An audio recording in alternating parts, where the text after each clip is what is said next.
Le malaise des médecins hospitaliers, les personnels soignants et les patients dressent un état des lieux inquiétant des hôpitaux français. Manque d'effectifs, suppression de lits, embouteillage aux urgences des médecins hospitaliers soutenus par les aides-soignants et infirmiers qui adressent aussi une lettre ouverte à Agnès Buzyn, la ministre de la Santé. Plus de 1130 signataires ce samedi soir. On en parle dans un instant avec vous, Cyril Venet. Merci d'être avec nous.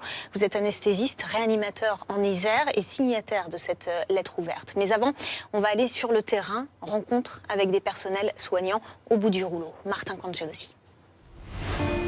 Posté il y a moins d'une semaine et déjà vu sur Facebook plus de 13 000 fois. L'auteur de cette vidéo, David, un tout jeune infirmier dans un service d'urgence de l'Est de la France. J'ai 23 ans, je suis infirmier et mon métier m'a fait perdre le fil de ma vie.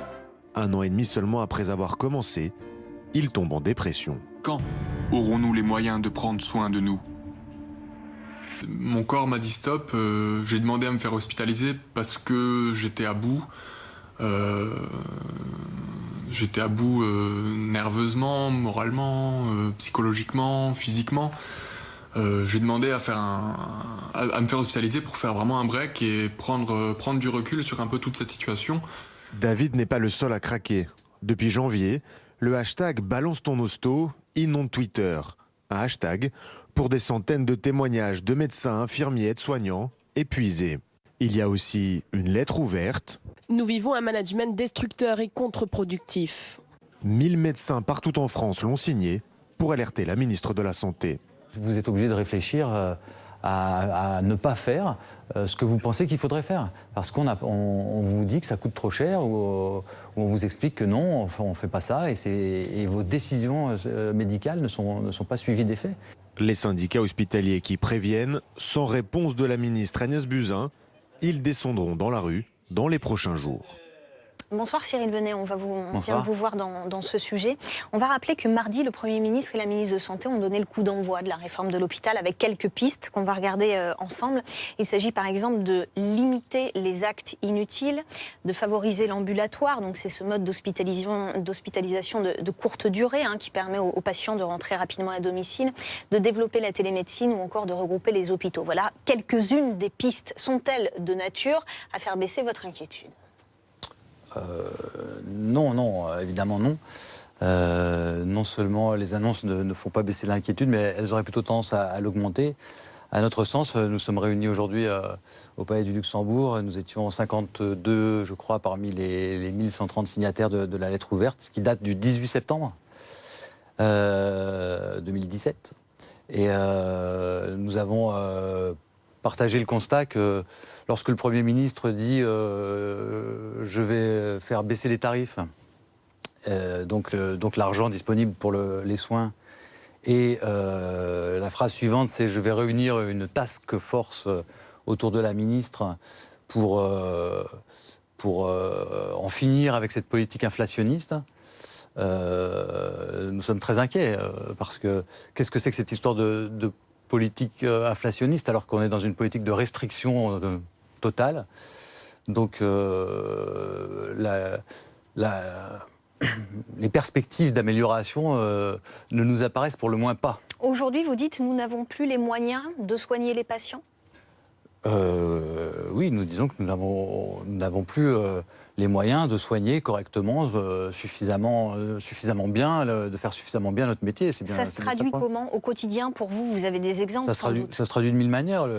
L'exemple qui revient le plus souvent et qui est sans doute le plus important, sur lequel il faudrait agir en premier, c'est le fait de ne pas avoir de lit.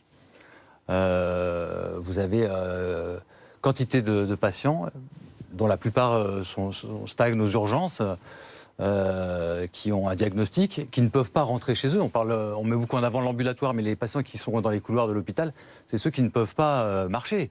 Ceux qui peuvent marcher sont déjà rentrés chez eux, si j'ose dire. Et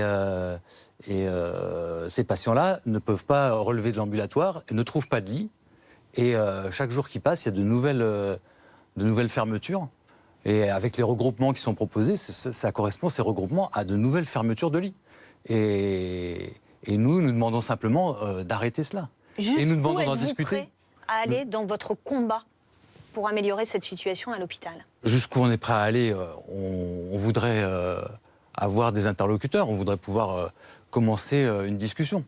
On voudrait que la ministre puisse nous recevoir. Nous sommes, vous l'avez redit, 1130 signataires, que des médecins hospitaliers, c'est un précédent quand même. Et il est difficile de comprendre pourquoi la ministre ne nous reçoit pas. D'accord. Elle ne vous donne pas d'explication? Non. À ce jour, non. Et nous avons pas mal de propositions, de choses à discuter. Nous voudrions vraiment lui dire d'arrêter le rouleau compresseur qui est en route. Il faut commencer par l'arrêter. Et puis, au moins qu'elle entende ce point de vue, qui est un point de vue que il est peut-être pas majoritaire, mais il ne doit pas être loin d'être majoritaire dans le corps médical. En tout cas, il est suffisamment important, compte tenu des déclarations qu'elle a faites de concertation, pour qu'elle daigne recevoir cette parole. C'est tout à fait scandaleux qu'elle ne l'ait pas encore fait, et je pense qu'elle peut se rattraper en le faisant dans les prochains jours. Je profite de ce passage à la télévision pour lancer cet appel à une entrevue avec des représentants des délégués de ces 1000 signataires. Merci beaucoup Cyril Venet d'être venu en direct sur BFM TV. Et c'est moi qui vous remercie. 20h.